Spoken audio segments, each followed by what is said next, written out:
merah putih teruslah kau berkibar di ujung tiang tertinggi di Indonesiaku ini. Merah putih teruslah kau berkibar di ujung tiang tertinggi di Indonesiaku ini.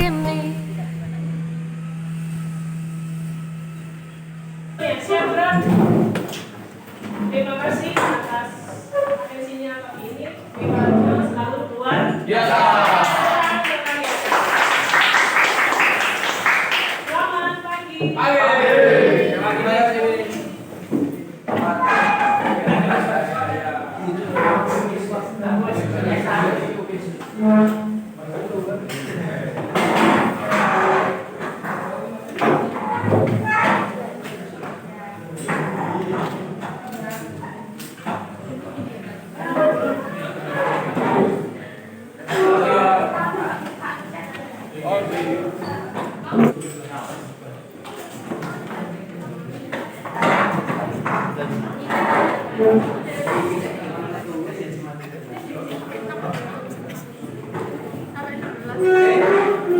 Kalau sudah silakan Anda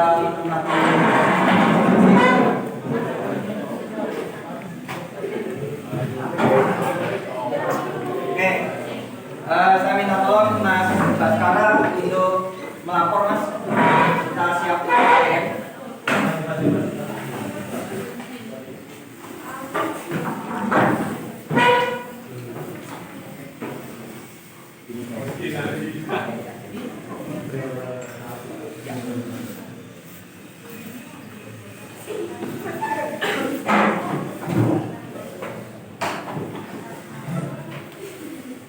Karena di depan sudah siap, Bro.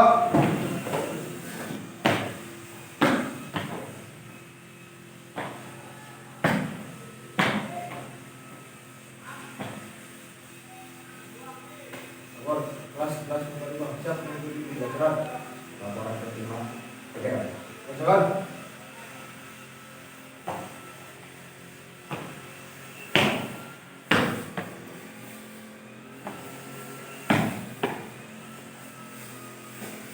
Belum memulai pembelajaran, belum kita bicara. Jawab lagi.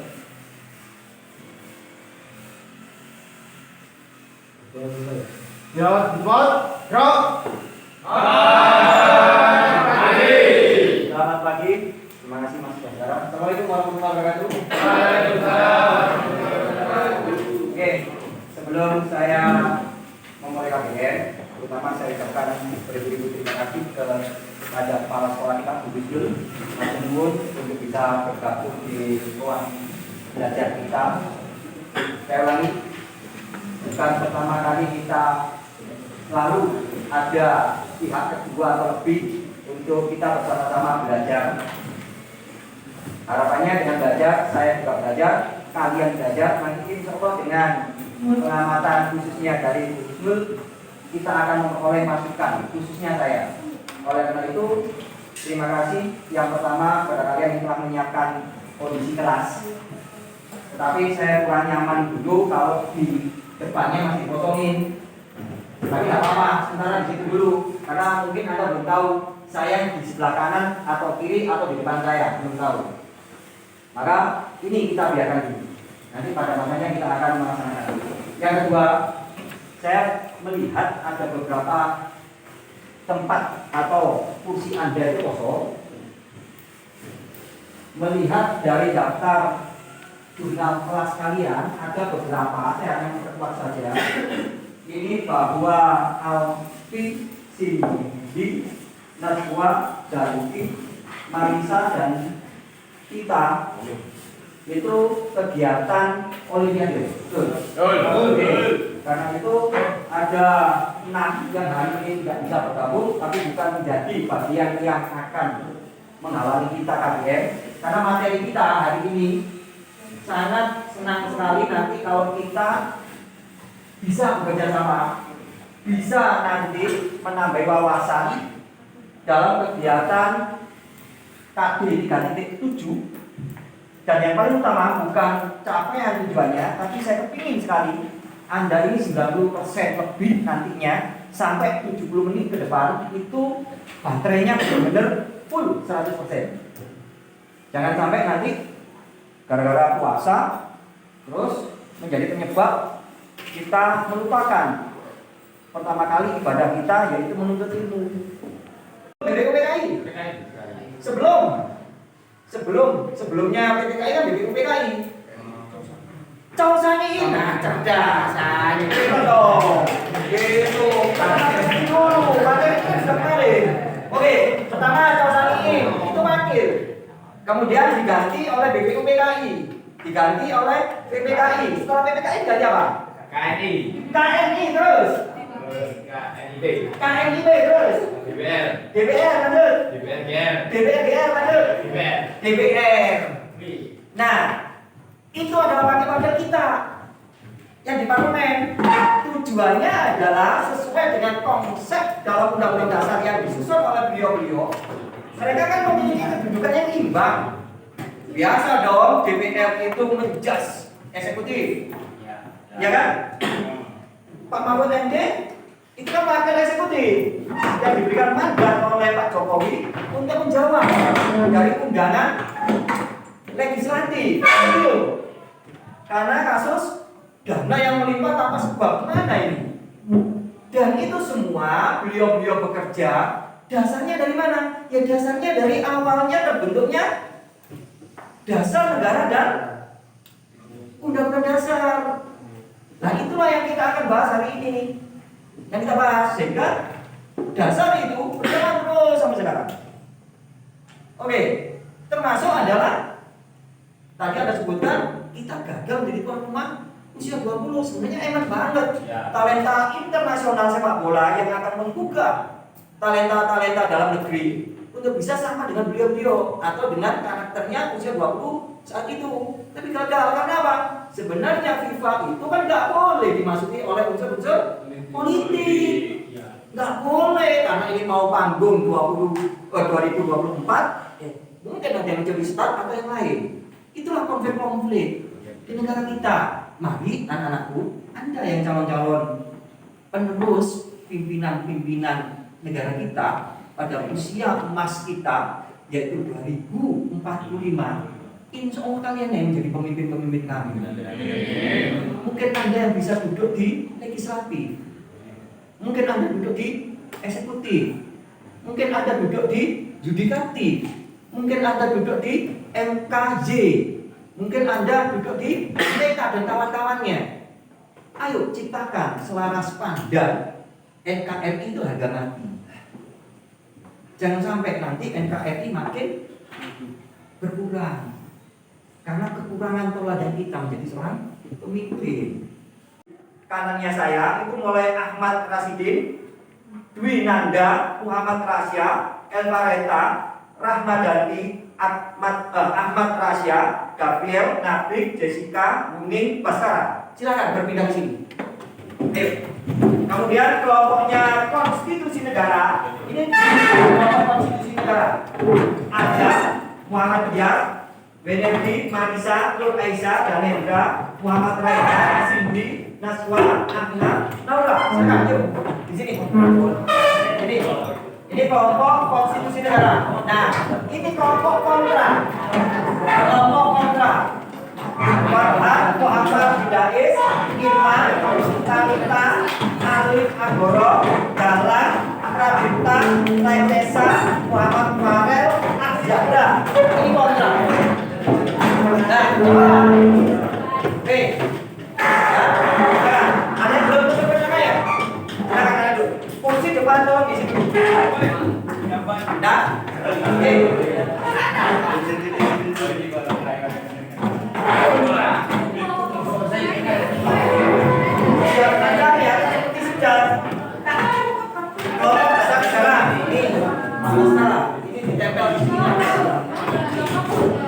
Kelompok konstitusi negara. Kelompok kontra. Bagi Mas Mongge. Namanya ditulis. Nah, gitu. Biar kita kelihatan seperti sudah nih. Anda karena kalau pemimpin. Berikutnya lagi, ini saya bagi semua pembicaraan kita. Halo, IPA 5. Semua pembicaraan kita desain di sini. Semua pembicaraan kita desain di sini. Jadi saya tidak butuh tanda petik sementara ini catatan Anda. Yang saya butuhkan adalah konsekuensi Anda berbicara.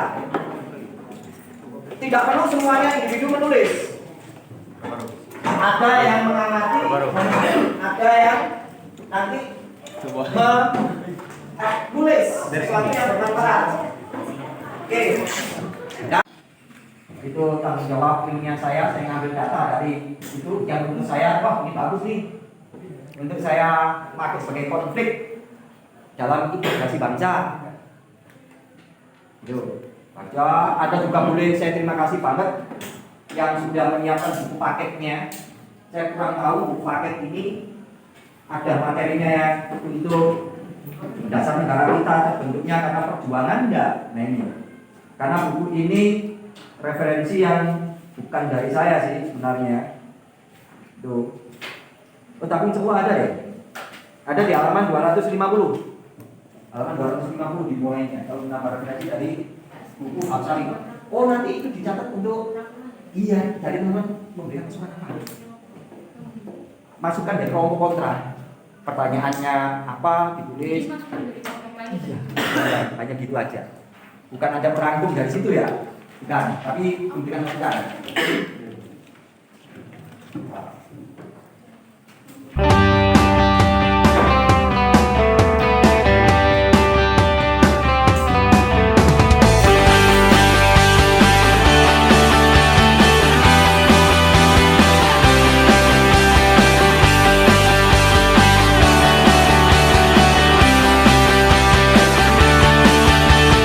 Berkibarlah bendera merah putih, ku sanjungkan dirimu dengan pasti, berlambangkan sebuah Pancasila, mengagungkan Bhinneka Tunggal Ika.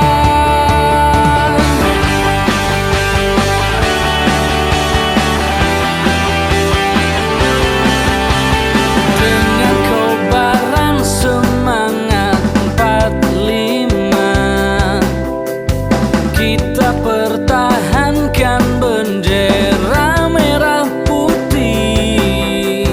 Keberanianmu hidupkan kami,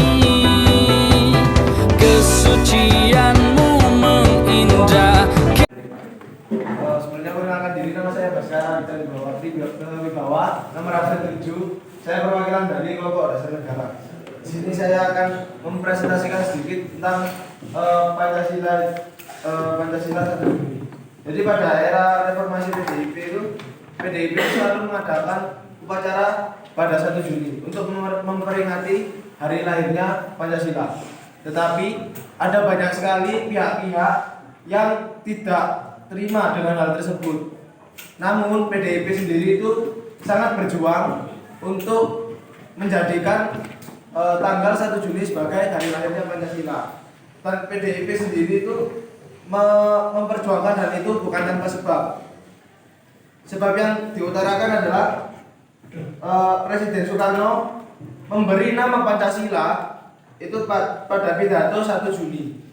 Jadi nama Pancasila itu lahir sendiri pada tanggal 1 Juni. Ada banyak sekali pihak-pihak yang tidak terima karena ada yang mengatakan Pancasila itu resmi pada tanggal 18 Agustus. Ada juga yang bilang dilahirkan pada 22 Juni 1945. Tetapi Presiden Soekarno sendiri mengungkapkan atau mengeluarkan nama Pancasila itu sendiri pada tanggal 1 Juni. Dan setelah beberapa lama PDIP itu berjuang untuk menjadikan 1 Juni sebagai hari Pancasila, akhirnya pada saat Taufik Kimas itu menjadi ketua MPR, dia itu berkirim surat kepada Presiden dan akhirnya di ACC lewat rumusan final. Kepres nomor 18 tahun 2008. Dan Presiden juga mengumumkan bahwa penetapan 1 Juni sebagai Hari Lahir Pancasila. Mungkin itu saja yang bisa saya sampaikan. Assalamualaikum warahmatullahi wabarakatuh. Waalaikumsalam. Beri aplaus dong untuk Mas semangat. Oke, beri aplaus dong. Ayo semangat. Yuk, selamat. Oke. Saya Ahmad Rasidin, absen 1. Saya setuju mengapa lahirnya Pancasila pada 1 Juni. Karena pada 18 Agustus itu sudah diterapkan sebagai hari konstitusi lewat Kepres nomor 18 tahun 2008. Dan pada 22 Juni 1945 juga menjadi pembukaan Undang-Undang Dasar 1945 dengan membuang anak kalimat dengan kewajiban menjalankan syariat Islam bagi pemeluk-pemeluknya setelah kata ketuhanan dan menggantinya dengan kalimat yang Maha Esa. Maka dari itu ditetapkan menjadi 1 Juni. Terima kasih. Oke, terima kasih. Beri aplaus lagi dong untuk Mas Kasidi. Ada waktu 3 menit. Waktu 3 menit. Silakan. Dari kelompok. Kenapa Anda setuju 1 Juni 45? Absen 28 dari kelompok kontra. Jadi yang perlu saya tanyakan sendiri yaitu kan PDIP menetapkan 1 Juni 1945 sebagai hari lahirnya Pancasila. Lalu ada Soekarno menetapkan sama dengan PDIP 1 Juni 1945. Lalu ada pendapat lain yaitu 22 Juni 1945. Lalu ada pendapat lain lagi 18 Agustus 1945. Nah, jika tim dasar negara itu setuju bahwa Pancasila itu ditetapkan pada 1 Juni 1945, apakah Soekarno ini bekerjasama dengan PDIP? Mengapa kok tidak yang 2 Juni 1945? Ada lagi? Tunggu dulu ya. Ada lagi? Ada waktu 8 menit untuk menyanggah. Silakan. Wajib menambahkan, saya dari Ramesti wajib menambahkan. Jadi selain itu kami membantah ini karena pada 1 Juni itu belum sah. Kenapa? Karena ada sila pertama yang dirubah. Dan pada 18 Agustus itu baru dirubah. Bagaimana bisa disebut lahir jika hal itu masih dirubah gitu? Padahal itu kan belum sah. Oke, dipas lagi dong. Semangat. Masih ada waktu 6 menit untuk menyanggah lagi. Tolong hati-hati, dicatat pertanyaannya. Silakan siapkan sanggahannya. Ada lagi? Yuk, dari kelompok kontra, silakan. Kelompok kontra, silakan. Ada referensinya, ada musyawarahnya, keputusannya bersama-sama. Baik, saya akan menjawab pertanyaan yang pertama, yaitu apakah Soekarno itu bekerja sama dengan PDIP? Mohon izin, kelompok kontra dihormati Mas Baskaranya untuk mendengarkan jawabannya. Silakan Mas. Jadi menurut saya begini teman-teman dan Bapak Ibu guru, tidak ada hubungannya Soekarno itu bekerja sama dengan PDIP. Karena apa? PDIP menetapkan 1 Juni atau berjuang pada tanggal 1 Juni itu sebagai hari lahir Pancasila. Karena Soekarno sendiri mengeluarkan nama Pancasila itu pada tanggal 1 Juni 1945. Jadi di sini tidak ada unsur Soekarno, Bapak Soekarno ataupun PDIP itu saling bekerja sama. Itu jawaban yang pertama.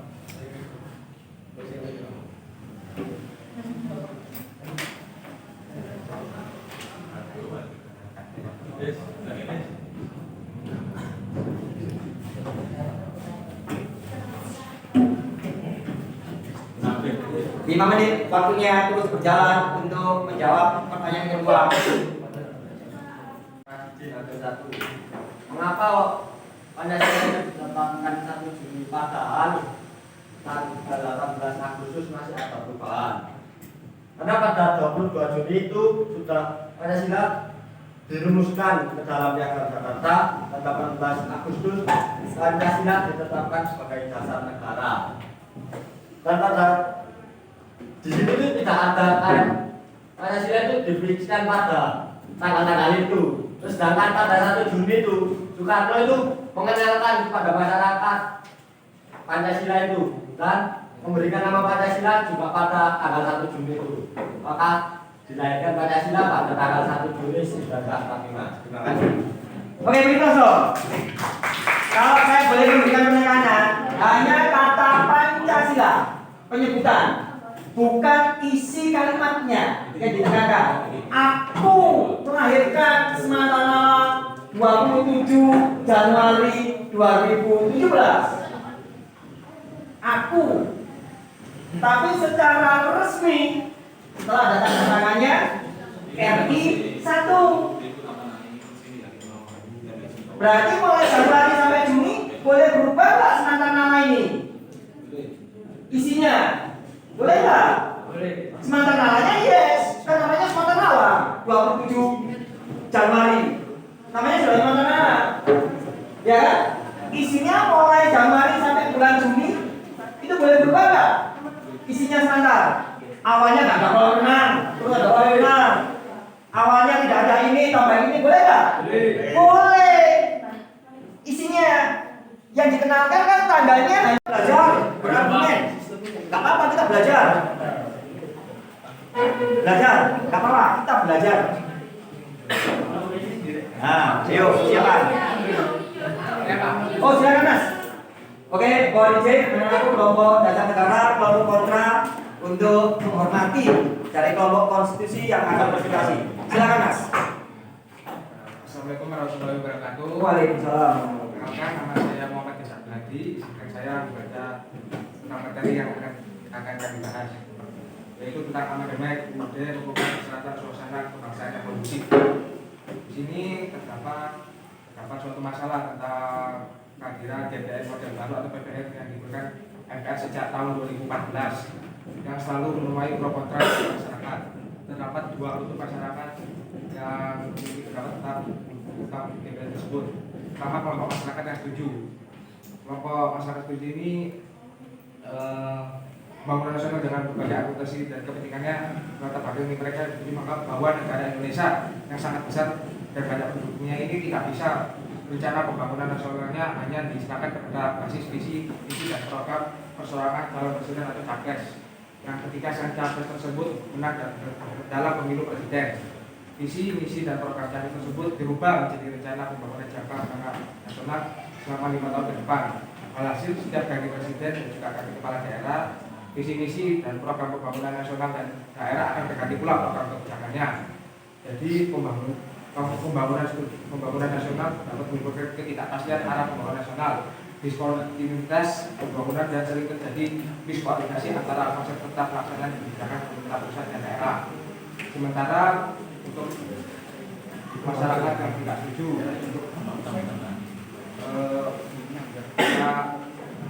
bahwa konsep pembangunan nasional yang sudah ada yang sekarang berdasarkan UU nomor 25 tahun 2004 tentang sistem perencanaan pembangunan nasional dianggap cukup baik dan tidak perlu dirubah lagi melalui amandemen UUD. Perjalanan antara dua kutub pemikiran dan sikap politik seperti itu terus berlanjut hingga saat ini. Tentu ada banyak hal yang harus terus didalami secara bijak dari pro dan kontra pendapat masyarakat tersebut. Tetapi suatu hal yang pasti bangsa Indonesia harus segera mencari solusi yang komprehensif dan bijak agar situasi pembangunan nasional tanpa arah dan tujuan yang pasti seperti ini tidak terus berlanjut. Pokok-pokok pikiran kita yang saat ini tengah dialami oleh MPR RI melalui Badan Pengajian Ketatanegaraan MPR RI dengan melibatkan komponen masyarakat dan perguruan tinggi sejak tahun 2014 lalu hingga saat ini. Oke, berikut dong. Berikut semuanya. Oke, terima kasih. Masih ada waktu 6 menit. Silakan. Kalau ada yang mau menambahi, silakan Mas. Monggo Mas. Saya izin menambahkan. Jadi bangsa Indonesia nama anak absen 2.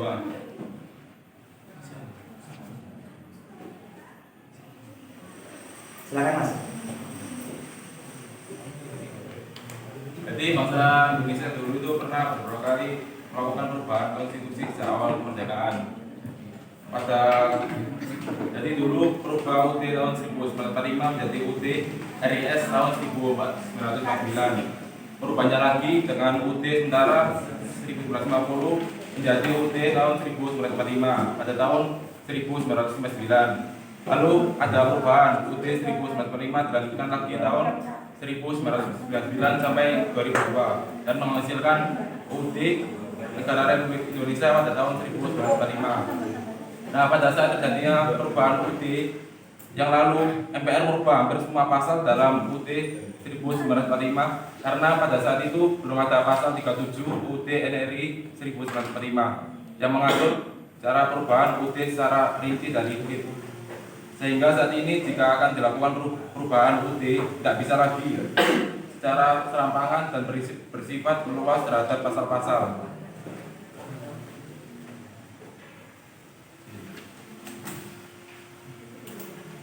Jadi kita meyakini bahwa cara mengubah UUD MPR berbeda dengan cara membuat atau merevisi UUD undang-undang di DPR.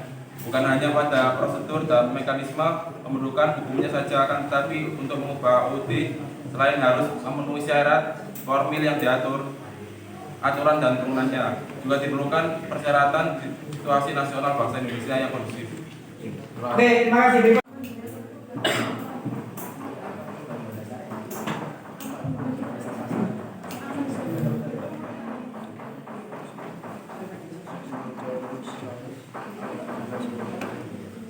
Silakan kelompok kontra, banyak banget ini. Ada Fakas, ada Yudais, Mbak Irma, Mbak Tanita Ayu, Alif, Galang, Pradipta, Mbak Cesa, ayo.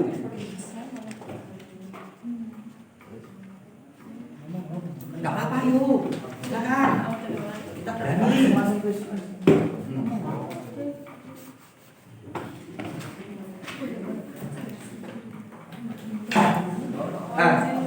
Silakan. Wajib membantah. Bagaimana jika perubahan amandemen pada pasal tersebut tidak disetujui oleh beberapa masyarakat atau bahkan sebagian besar dari masyarakat? Apakah itu akan tetap pada tujuan untuk mengubah negara ini menjadi lebih baik? Bagaimana kalau perubahan amandemen ini tidak disetujui oleh rakyat? Apakah tetap berubah atau perubahannya lebih baik?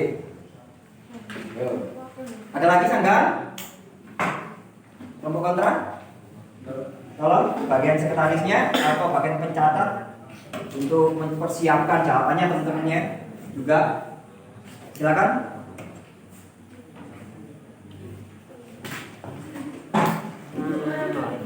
Ayo. Ini asik loh, termasuk yang disoroti oleh Pak Mahfud MD itu kan masalah undang-undang juga. Muaranya Undang-Undang Dasar 45. Di dalam pengaturan hidup kita itu ada pecahan-pecahan dari undang-undang. Ada Perpu itu termasuk undang-undang. Tapi tetap kacanya itu adalah UUD 45. Kacanya.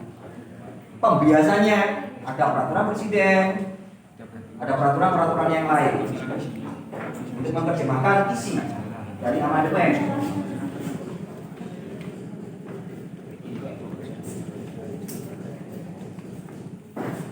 5 menit. Silakan, masih ada waktu.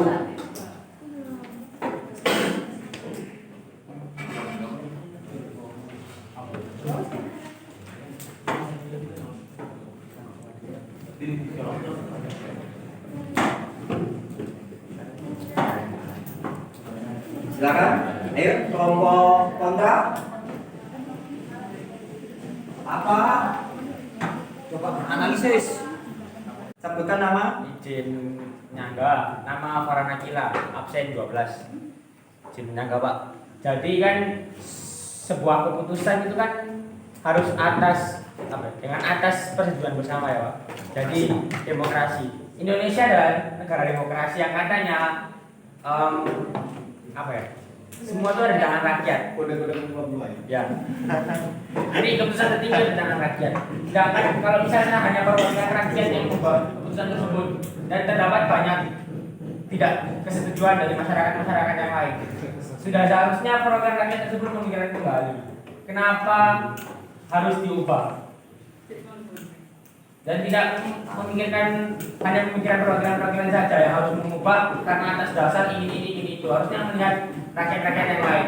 Dan karena itu Indonesia disebut negara demokrasi, harus memenuhi kebutuhan mempunyai pedoman, yaitu kebutuhan bersama. Seperti itu.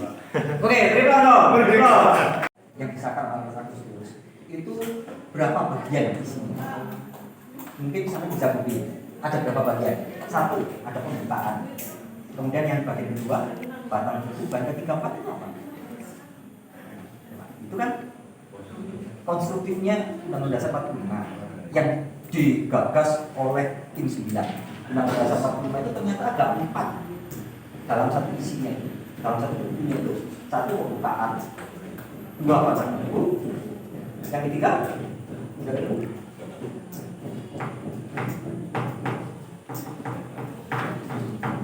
bagian dari Undang-Undang Dasar 45 itu ada 40.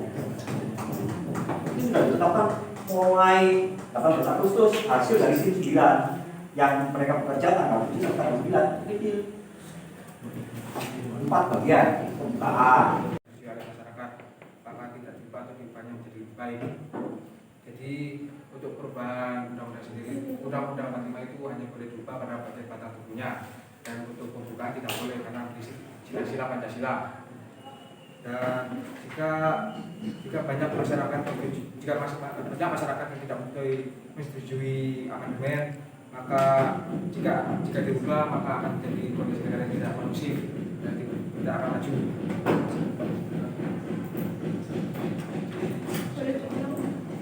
Oke, menurut dari kelompok konstitusi yaitu Mas Rehan, ya Mas Rehan kan? Oke. Hah? Oh Mas Dias ini ya? Oke, menurut Mas Dias itu yang nggak boleh diubah itu pembukaannya setelah 18 Agustus mulai alinea 1 sampai alinea 4. Tapi kalau yang bagian kedua, batang tubuh, faktanya ada pasal 37, awalnya 36, karena kebutuhan. Kemudian tahun 1999 sampai 2019, 2021, 22, 4 kali. Ini yang rencana mau ada amandemen yang kelima. Rencananya ada amandemen kelima. Berarti yang kedua, 3, 4 boleh diubah. Asalkan aturan mainnya jelas, katanya begitu, ya Mas? Oke. Kesimpulannya begitu. Yang tidak boleh diubah adalah pembukaan. Alinea 1 sampai alinea 4 itu nggak boleh diubah. Makanya saat ada upacara, ya dibaca terus. Mengingatkan nggak boleh itu diubah. Hukum pastinya di situ. Karena menyangkut dasar negara, menyangkut Pancasila, nggak boleh. Menyangkut proklamasi. Proklamasi itu sebagian kalimatnya di copy paste di dalam pembukaan. Perpu yang mengatur rumahnya adalah Undang-Undang Dasar 45. Sehingga itulah yang terjadi. Oke, beri kelas lagi dong. Memang kelompoknya konstitusi kurang anggota sih. Karena anggotanya banyak yang melaksanakan olimpiade nggak apa-apa. Oke, lanjut. Sekarang waktunya dong. Untuk saya minta bantuan kelompoknya dasar negara masih ada undang-undang? Ada undang-undang? Gak ada. Oke, sekarang saya minta tolong direfleksi dong. Saya ingin banget itu tadi Mbak Irma dulu dong dari kelompok kontra. Tolong dibantu refleksi dong kegiatan kita hari ini. Review total. Karena kontra kan harus mendengar, memberikan tanggapan dari dua belah pihak, kemudian memberikan inisiatif. Ya, Pak Irma, silakan. Silakan. Dengan belajar kita hari ini. Silakan. Jadi perjuangan. Benar-benar para pemuda. Kalian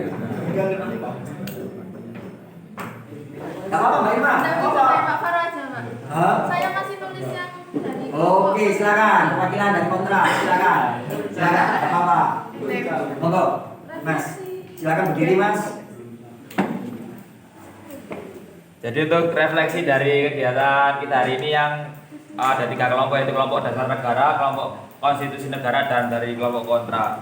Tadi sudah dijelaskan, tadi kita juga sempat berdebat dengan kelompok dasar negara mengenai lahirnya Pancasila 1 Juni atau 22 Juni atau 18 Agustus, dan tadi juga sempat disimpulkan oleh Pak Ismail kalau misalkan dari Baskara tadi, dari Udin menyatakan bahwa Pancasila kata Pancasila lahir itu di tanggal 1 Juni, hanya kata Pancasila saja. Cuma yang kami pertanyakan itu berarti Pancasila apa ada 2 versi, karena kan terdapat perubahan juga. Jadi dari Pancasila juga lebih tepatnya dasar negara.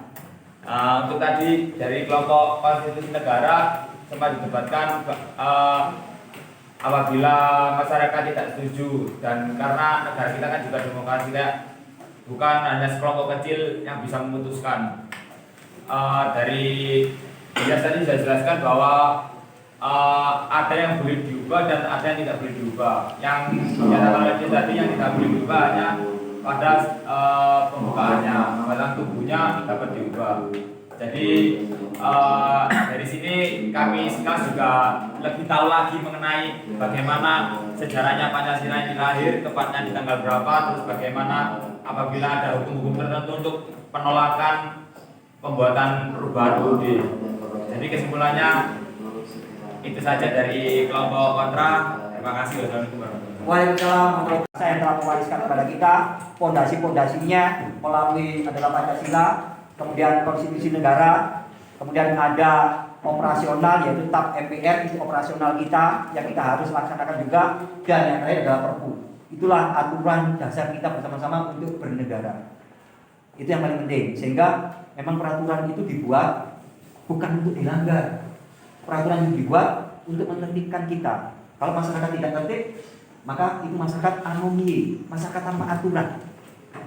Maka dibentuk, ada organisasi, ada OSIS, ada MPK, ada Hosinit, ada Resimen, ada PDS dan kawan-kawannya. Itu adalah organisasi yang dibentuk oleh kalian. Suarakan keinginan kalian melalui organisasi itu. Kalau tidak setuju dengan kebijakan sekolah misalnya, boleh suarakan melalui organisasi. Silakan organisasi menyampaikan kepada pimpinan untuk melakukan musyawarah mufakat. Maka akan muncul undang-undang baru yang mengatur kehidupan berasrama kita.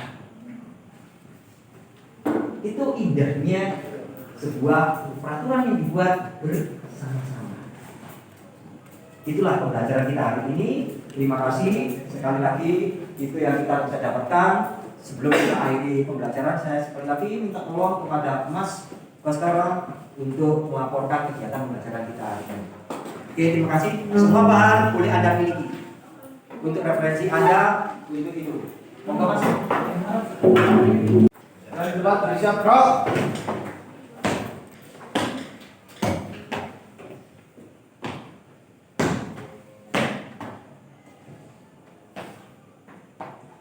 Kelas IPA 5 telah melaksanakan materi laporan selesai. Terima kasih. Kembali ke tempat. Welcome.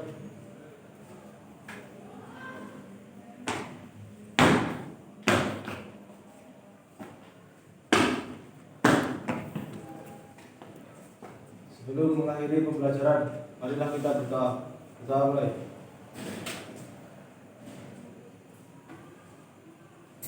Berdoa selesai. Silakan di tempat. Rock. Terima kasih. Mohon anak-anakku, masih saudara. Mohon anak-anakku, baik